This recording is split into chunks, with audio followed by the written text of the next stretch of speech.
일본은 강력한 기술력을 기반으로 한 제조업 수출로 유지되는 구매력 평가 PPP 기준 세계 4위의 무역 규모, 그리고 상당한 구매력을 지닌 1억 2천만의 거대한 내수 시장을 바탕으로 세계 3위의 명목 GDP를 지닌 경제대국의 지위를 유지하고 있습니다. 전후 일본은 세계 1위의 경제 성장률을 유지하며 빠르게 경제 성장을 하였고 2010년 중국에게 추월당하기 전까지 미국 다음가는 경제 대국이 되었습니다. 2018년에도 일본의 GDP는 남아메리카 전체보다 1조 달러 많고 아프리카 대륙 전체의 2배에 달하고 있습니다. 그러나 1980년대에 최전성기를 누렸던 일본도 버블 붕괴 이후 위기가 찾아왔고 때문에 긴 장기 불황이 지속되는 상황에서 실시한 일명 고이즈미, 개혁이라 불리는 고이즈미 주니치로의 강력한 신자유주의 개혁은 일본을 큰 내수 시장을 기반으로 한 서비스업 중심 국가로 개조한다고 합니다. 특히 금융업의 경우는 그런 뼈를 깎는 노력이 빛을 발한 분야로 2000년대 이후 괄목한 만한 변화를 이루어냈고 90년대의 버블 붕괴로 인한 위기를 극복하기 위한 대대적인 개혁과 합병을 통해 재정 건전성이 세계에서도 높은 수준으로 재탄생했고 모건 스탠리를 잡아먹고 있는 미쓰비시, 일본 UFJ, 은행같이 증권업계의 신흥강자로 모습을 드러내는 경우도 있었습니다. 더군다나 서브프라임 모기지 사태 이후 다른 선진국들의 자산 시장이 폭락하고 이 국가들에서 강력한 경기 부양책이 지속되는 상황에서 일본 경제는 그래도 연착륙에 성공한 것이 아니냐는 재평가도 나왔습니다.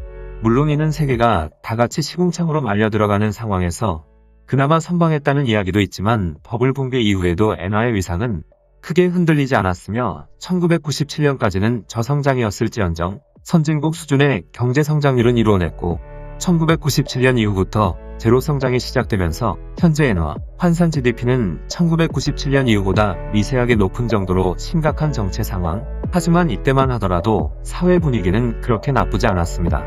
일본, 시가총액 1위이자 폭스바겐 그룹과 세계 시장 점유율 1위를 다투는 기업이 토요타인 것에서 짐작 가능하지만 자동차 산업이 독일과 경합하는 초강세이고 이에 걸맞게 광기 후방 산업들도 독일과 나란히 세계 최고를 달리고 있으나 철강 산업의 경우 중국 업체들의 물량 공세에 밀려 세계 최고 자리에서 내려온 것으로 여겨지는 철강 산업도 실제로는 생산량 기준 세계 2에서 5위, 매출 기준으로는 세계 1에서 3위의 일본 제철을 비롯해 실속 있는 회사들이 여럿 존재하여 여전히 건재하고 하지만 국가별 생산량은 중국에 밀려서 2위가 되었고 기업별 생산량에서도 중국 업체들이 1에서 2위로 올라온 상황입니다. 그러나 조선업은 1990년대 이래로 한국 기업들에게 시장을 잠식당하며 1위를 내준 이후 2010년대에는 중국 기업들의 점유율 증가에 크게 규모가 줄었습니다. 1980년대에는 세계의 10대 반도체 기업 중 6개가 일본 기업이었을 정도로 반도체 강국이었지만 2019년에는 이 6개 중에 도시바 하나만 남았습니다. 1980년대부터 발전하기 시작해 90년대 이후 메가뱅크의 탄생으로 본격적으로 일본의 주요 산업 중 하나가 된 것이 금융업입니다. 버블 붕괴로 큰 타격을 입었던 산업이지만 은행 합병을 통해 위기를 잘 극복했고 또한 일본의 막대한 경상수지에 이바지하고 있습니다. 다만 사모펀드 쪽은 전반적으로 약한 편입니다.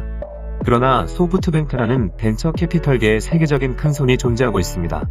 현재 일본의 내수는 인구 감소와 소득 정체로 인해 성장이 매우 느린 게 현실입니다.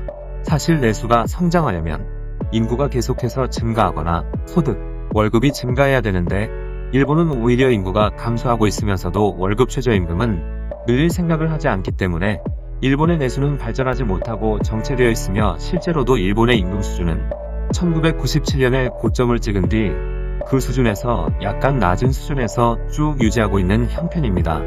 또한 1990년대와 2000년대에 걸쳐 평생 직장에 한물가고 청년 실업 등의 여파로 니트족, 프리터족, 히키코모리 등이 많아지면서 실질 생활 수준도 이보다 낮아졌다고 보면 됩니다.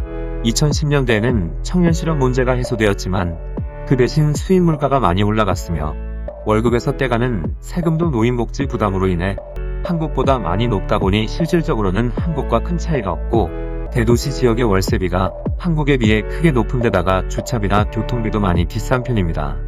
알고 보면 한국보다 오히려 열악하기까지 합니다. 이 때문에 지금의 일본은 수출을 통해서만 GDP의 성장이 가능하나 성장하지 않는 내수를 떠받치기 위해서 지금보다 수출 비중을 더 많이 높일 필요가 있으며 한일 무역 분쟁이나 미 중무역 갈등 같은 대규모 외부 충격에 큰 영향을 받을 수밖에 없는 게 현실입니다.